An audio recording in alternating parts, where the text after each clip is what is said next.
ఓం శాంతి.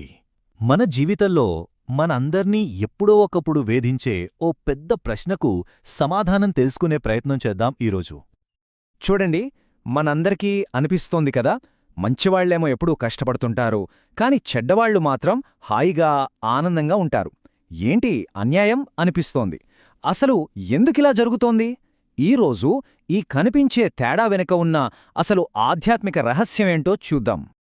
సరే, ఈ ప్రశ్నకు సమాధానం దొరకాలంటే ముందుగా మనం విశ్వంలో పనిచేసే ఓ ప్రాథమిక సూత్రాన్ని అర్థం చేసుకోవాలి.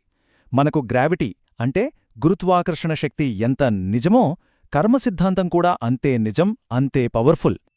అసలు కర్మ అంటే ఏంటి? చాలామంది అనుకున్నట్టు ఇదేదో శిక్షించే వ్యవస్థ కాదు. సింపుల్గా చెప్పాలంటే ఇది యాక్షన్ అండ్ రియాక్షన్ లాంటి ఒక ఖచ్చితమైన ఆధ్యాత్మిక నియమం. మనం చేసే ప్రతి ఆలోచన, పలికే ప్రతి మాట, చేసే ప్రతి పని అన్నీ ఒక రకమైన శక్తిని సృష్టిస్తాయి. అయితే ఇక్కడ అసలు విషయమేంటంటే, ఈ నియమం ఎవరికి వర్తిస్తుంది? మన శరీరానికా, లేక ఇంకెవరికైనా? అక్కడే ఉంది అసలు పాయింట్. ఈ కర్మ నియమం అనేది మనకు కనిపిస్తున్న ఈ భౌతిక శరీరానికి వర్తించదు. ఇది లోపల ఉన్న ఆ శాశ్వతమైన చైతన్య స్వరూపమైన ఆత్మకు వర్తిస్తుంది. ఒక ఉదాహరణతో చెప్తాను. ఆత్మను ఒక నటుడిలా ఊహించుకోండి. ఈ శరీరమనేది ఆ నటుడు వేసుకున్న కాస్ట్యూమ్, అంటే వేషధారణలాంటిది. నటుడు ఒకడు, కాని వేషాలు అనేకం.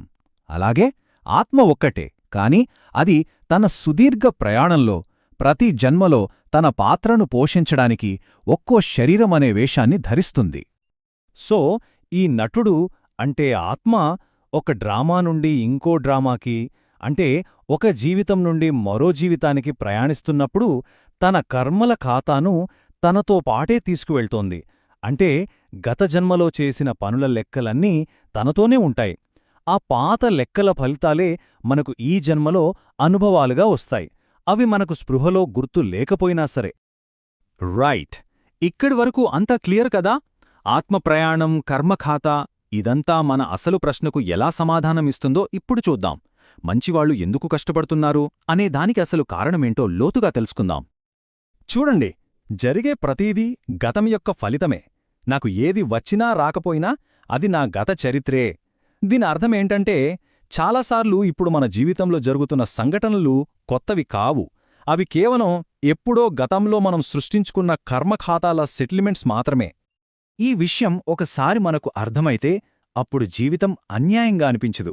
అబ్బో, ఎంత ఖచ్చితంగా, ఎంత పర్ఫెక్ట్గా పనిచేస్తుందో అనిపిస్తుంది. ప్రతి ఆత్మ తన కర్మల ఖాతాలను తప్పకుండా సెటిల్ చేసుకోవాల్సిందే. ఎవ్వరూ దీన్నుండి తప్పించుకోలేరు.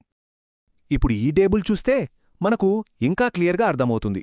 చూడండి, ఒక మంచి వ్యక్తి బాధపడుతున్నప్పుడు మనకు బయటకు అది చాలా అన్యాయంగా కనిపిస్తుంది. అయ్యో పాపం అనుకుంటాం.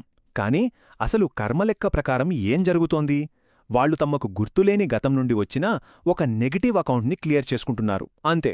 వాళ్ల ప్రస్తుత మంచి పనులు వాళ్ల భవిష్యత్తును అద్భుతంగా తీర్చిదిద్దుతున్నాయి. మరి చెడ్డ వ్యక్తి ఆనందంగా ఉండటం? వాళ్లు కూడా గత జన్మలో చేసుకున్న పుణ్యం బ్యాలెన్స్ని ఇప్పుడు వాడుకుంటున్నారు. వాళ్ల ప్రస్తుత చెడ్డ పనులు వాళ్ల భవిష్యత్తులో దుఃఖాన్ని సృష్టిస్తున్నాయి. సో మనం చూస్తున్నది సినిమాలోని ఒక్క సీన్ మాత్రమే, మొత్తం సినిమా కాదు. ఓకే, అంతా గతం వల్లే జరుగుతుంది అంటే మనం ఇక ఏమీ చేయలేమా? మనం గడియారంలోని పపెట్స్ లాంటివాళ్లమా? అస్సలు కాదు. నిజానికి ఈ జ్ఞానం మనకు పూర్తి స్వేచ్ఛనిస్తుంది. మన భవిష్యత్తును మన చేతులతోనే మనకు నచ్చినట్టుగా రాసుకునే అద్భుతమైన శక్తినిస్తుంది. గతం వర్తమానాన్ని సృష్టించింది, నిజమే.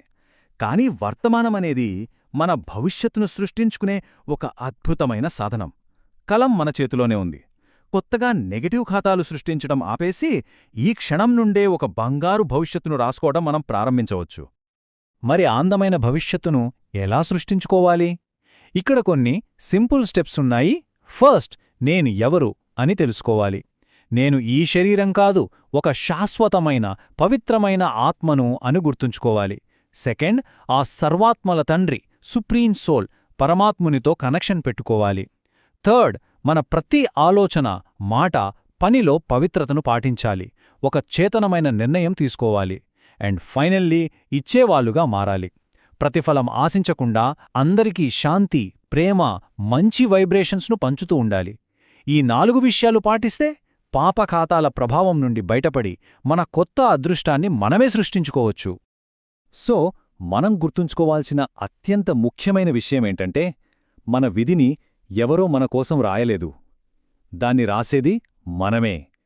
ఆ కలం మన చేతిలోనే ఉంది. మన అసలైన శక్తి అంతా గడిచిపోయిన నిన్నలోనో రాబోయే రేపట్లోనో లేదు. అది ఈ క్షణంలో, మన వర్తమానంలోనే ఉంది. మన ప్రతి ఆలోచన మన భవిష్యత్తును లిఖించే ఒక అక్షరం అని తెలిసిన తర్వాత ఈరోజు మన తలరాతను మనమెలా రాసుకుందాం? ఒక్కసారి ఆలోచించండి. ఓం శాంతి.